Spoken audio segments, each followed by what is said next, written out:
Gracias, presidente. Yo celebro mucho la realización de este foro, agradezco a las personas que nos hicieron este obsequio. Me hacen recordar a Omar Loaiza, de un apiario de la zona del eje cafetero, del apiario La Jimena, con el que hablaba de la sostenibilidad y agroecología, hablábamos mucho. Él cosechaba miel de floraciones de nogal, de café, y hablábamos de cómo sostener la producción en el tiempo, y esa sostenibilidad no solamente la hablábamos desde el tema de polinización. Recuerdo también otro profesional, Néstor Julián Valencia, con quien tuve la oportunidad de hablar de seguridad y soberanía alimentaria.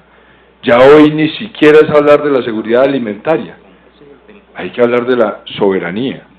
Y en esa charla discutíamos no solamente sobre las semillas nativas, sobre lo ancestral, sino sobre otros patrimonios que tenemos. Un gran patrimonio que tenemos en nuestro país son los polinizadores, y tiene que ver con esa soberanía alimentaria. Los polinizadores en general. Y acá tengo que, doctora Maritza, hacerle una sugerencia cariñosa y respetuosa. Yo soy nuevo en el ejercicio, apenas vengo a ser senador en este periodo, pero creo que la ley no puede generar ambigüedades.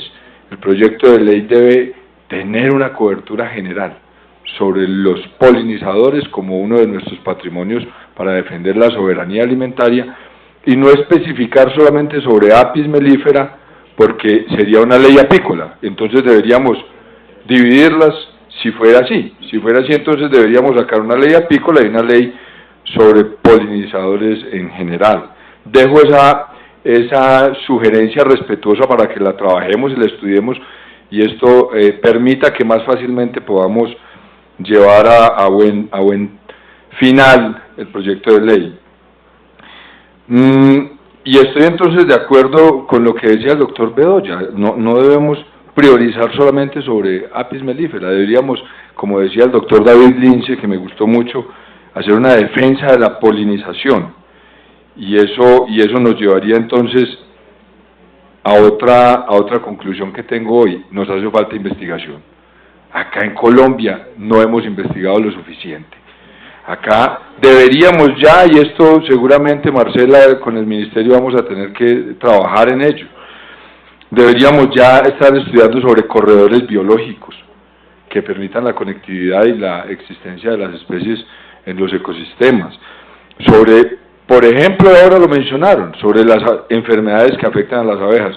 No solamente son el uso indiscriminado de agroquímicos, habría que mirar qué tanto porcentaje de los polinizadores en general se ven afectados, y cuáles son las enfermedades y cómo podríamos ayudar en otras especies polinizadoras. Yo, por ejemplo, veía un estudio con coccinélidos que hacen en Estados Unidos no solamente para el control de plagas, sino como polinizadores. Acá deberíamos empezar también a trabajarle a eso, ampliar el universo. Sobre nuevas moléculas e insumos de uso en el sector agropecuario, que sean más sostenibles y amigables con el entorno productivo, y en eso tiene mucho que ver el ICA, y celebro mucho su presencia, doctora, qué rico tenerla acá. Esto lo tenemos que hacer entre todos, como lo hicimos en el taller Construyendo País esta semana en Finlandia. Así es que se construye país, entre todos. Y sobre otro tema que dejaron planteado, es que no solamente podemos dejar que los cultivos y la producción apícola esté a merced de lo que encuentren.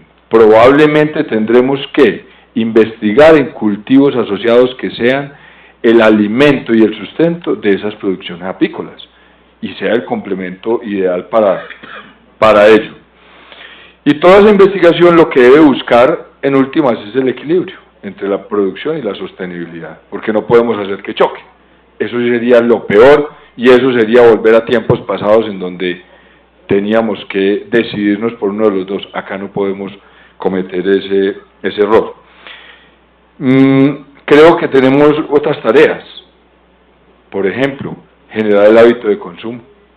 Yo agradezco mucho a don Omar que hoy toda mi familia sabe que se endulza con miel, y yo vivo feliz, y digo, ¿qué pasaría si se promoviera un poquito más ese ese hábito de consumo. En la calidad de los productos apícolas, lo tienen en el proyecto y me parece fundamental, porque ojo que no todo lo que se comercializa en Colombia es miel y miel pura, y eso le hace mucho daño a la cadena. Cuando uno va y encuentra esas mieles aguadas, el más perjudicado es el productor, y en eso tenemos que trabajar, y ahí vamos a necesitar al ICA, y ahí vamos a necesitar que el Ministerio nos ayude a normatizar para que los productores tengan una defensa. Pero sobre todo, y creo que la tarea más importante, la tenemos en lo que muchos ya han dicho, en volver a los productores aliados de los polinizadores. Eso es sostenibilidad y en un futuro va a ser la norma y eso va a ser lo general. Hoy nos parece raro probablemente hablar de hecho. Finalmente, para el gobierno tengo dos temas que no puedo dejar pasar. Uno es que la deforestación ha sido causante del ataque indiscriminado a los polinizadores en Colombia. La deforestación con uso comercial de la madera es una y es gravísima, pero también hay que ser claros en que 210.000 hectáreas de cultivos ilícitos ocuparon espacios que antes gran parte de ellos eran bosques nativos en donde vivían esos polinizadores. Acá hay que ser sinceros, eso no nos puede volver a ocurrir, acá hay que controlar. Y por otra parte, Colombia no puede ser un país receptor de moléculas de agroquímicos que ya estén por salir del mercado en el mundo. Pongámonos de acuerdo en eso.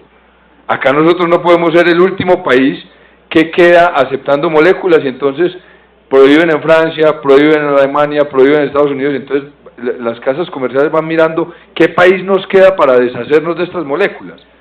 Y entonces va quedando Colombia y acá van a llegar moléculas. Y ocurrió, por ejemplo, con el endosulfán. Yo recuerdo que nos demoramos mucho en que la legislación lo prohibiera. Y sin embargo, y nuevamente para gobierno, porque va a ser su responsabilidad, seguía entrando la molécula a Colombia, pero ya de contrabando. Entonces, primero nos convertimos en un país casi que una cloaca para que llegue todo lo que se está desechando en el mundo, y segundo, la frontera no se cierra como se debiera cerrar herméticamente para evitar que esas moléculas lleguen.